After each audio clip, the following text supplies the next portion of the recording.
నెల్లూరు నగరంలోని వెంకటేశ్వరపురం ఫ్లైఓవర్ పైన గుంత పడింది. అదృష్టవశాత్తు ఆ సమయంలో ఫ్లైఓవర్ కింద ఎవరూ లేకపోవడంతో ప్రమాదం తప్పింది. విషయం తెలుసుకున్న స్థానిక సిపిఎం నాయకుడు కత్తి శ్రీనివాస్ వంతెనపైన దెబ్బతిన్న ప్రదేశాన్ని పరిశీలించారు.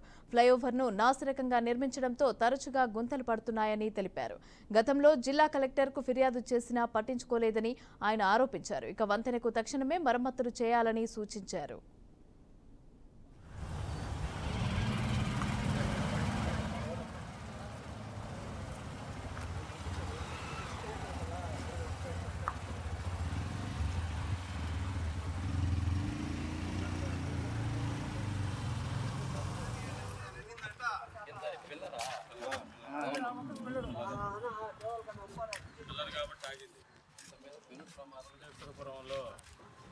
ఫ్లైఓవర్ బ్రిడ్జి ఒక 10 సంవత్సరాల క్రితం కట్టడం జరిగింది.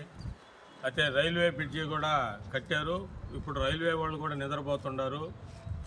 అనేక సార్లు కూడా ఇక్కడ యాక్సిడెంట్లు జరిగి బ్రిడ్జి మీద నుంచి కిందకి లారీలు పడబోయే పరిస్థితి కూడా నాసిరకంగా కట్టారు. అదే వెంటనే స్పందించి ఈ బ్రిడ్జి రైల్వే వాళ్ళు కానీ అట్నే ఆర్ఎండ్బి వాళ్ళు కానీ గుర్తించి వెంటనే ఆ స్లాబ్ వేసి రోడ్ వేయాలి.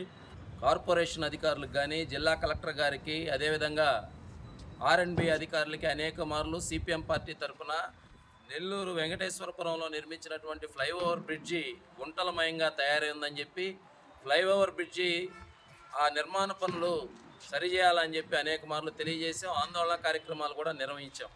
అయితే ఈ ఫ్లైఓవర్ బ్రిడ్జి మీద నాసిరకమైనటువంటి పనులు నిర్మాణ పనులు చేయడం అనేటటువంటి జరిగింది. అత్యంత దారుణమైనటువంటి విషయం ఏంటంటే ఈ railway track Chennai to Vijayawada అదేవిధంగా చెన్నై టు కలకత్తా ఉండేటటువంటి రైల్వే ట్రాక్ మీద నిర్మించినటువంటి కేంద్ర ప్రభుత్వం ఆధ్వర్యంలో నిర్వహించినటువంటి ఈ బ్రిడ్జి అనేక సార్లు మరమ్మతులకి గురి కావడం అనేటటువంటిది విచారకరమైనటువంటి విషయం. దీని మీద ఒక సరైనటువంటి సమగ్ర విచారణ చేపట్టాలి.